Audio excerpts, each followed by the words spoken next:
Well, then there's the auto pen as well. That's another wild thing. The Biden presidency by auto pen went on for years, keeping America in the dark to this day about who was really acting as president. Many of these people that were pardoned by auto pen. Former First Lady, of course, insists all along that Joe was fully in command. I did not create a cocoon around him. I mean, you saw him in the Oval Office. He wasn't hiding somewhere. It begs the question, how was that negotiated? Who was involved in that? Who made those decisions? What was their motivation? Were they compensated? The White House is reviewing 1 million documents approved with the Biden auto pen. The former President Biden says he was advised on all of this, and the auto pen was primarily used for collective pardons. We have a number of people included in that. At the end of the day, people's confidence level in politicians and the media is at an all-time low. Joe Rogan and Megyn Kelly unleash a scorching, no-holds-barred takedown of AOC that's as hilarious as it is brutally honest.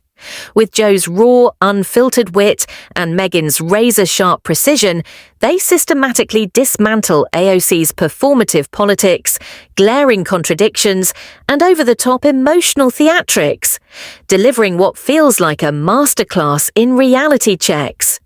From her Green New Deal fantasies to viral outrage monologues designed to trend, nothing escapes their relentless roast.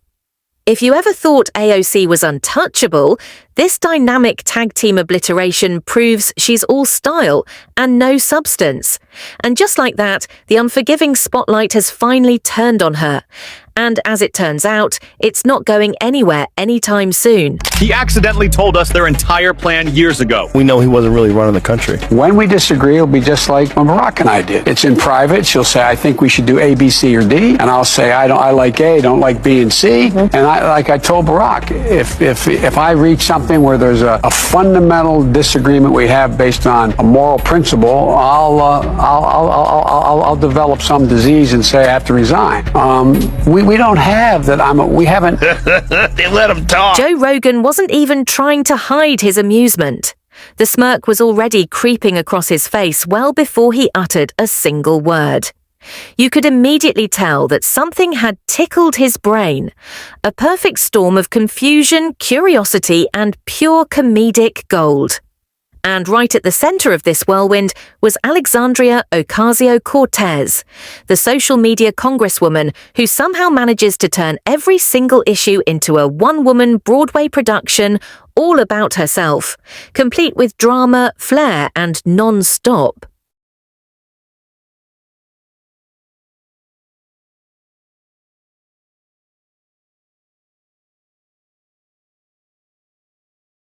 Didn't he post something the other day that Biden was assassinated? They used a clone. Whoa! God, I hope he did. You know what's happening to the Parks Didn't Department? that like Truth Social? Didn't he post something like that? Some wild thing that somebody posted. Biden, this isn't even Biden because he had a bunch of plastic surgery.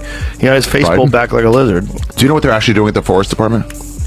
Every email they sent that mentions biodiversity gets bounced back. Joe Rogan wasn't even trying to hide his amusement. The smirk was already creeping across his face before he said a single word. You could tell something had tickled his brain. A perfect storm of confusion, curiosity, and pure comedy all rolled into one. And at the center of it was Alexandria Ocasio-Cortez, the social media congresswoman who somehow manages to turn every single issue into a one-woman Broadway production, starring herself. Leaning into the mic like a seasoned stand-up comic prepping for a knockout set, Joe didn't need a script because AOC had already written it for him, with her never-ending stream of declarations, outrage theatre, and TikTok-level dramatics, cleverly disguised as policy positions. He wasn't there to debate or argue, he was there to marvel. Watching AOC try to explain economics was like watching an enthusiastic raccoon struggling with a Rubik's Cube. Eager and energetic, sure, but completely oblivious to just how far off the mark she really was. This unfounded conspiracy theory claiming Biden was executed in 2020. Holy hell. Oh, who is he debating then? Who did it, Stairs? That is so ridiculous. But who is he debating? He thinks he was... What do you mean? He debated him in 2020. Oh, he debated a different guy. He's like it's a clone? Yeah, not really Biden anymore. Yeah, the one he kind of lost, I bet he was like, fucking clone showed up. He kicked off by dissecting the whole illusion, AOC the brand, not the actual representative.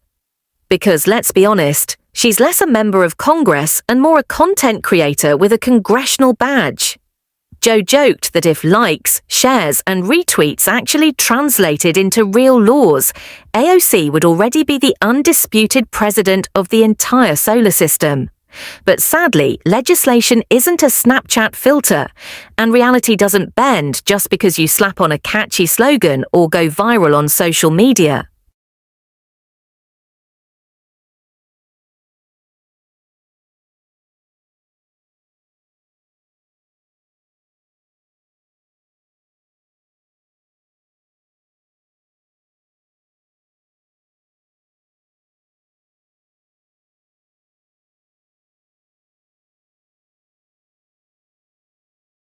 They forgave a lot of Biden stumbles. To take the most aggressive action ever in confronting the climate crisis and strengthening our energy security. Until they were like, what the You watch that and you realize maybe they are going to run him again because he doesn't actually exist. He is merely a conduit through which they change America. He has no idea what he's saying. You know, a lot of people like in 2020 were like, there's no way he's going to do it.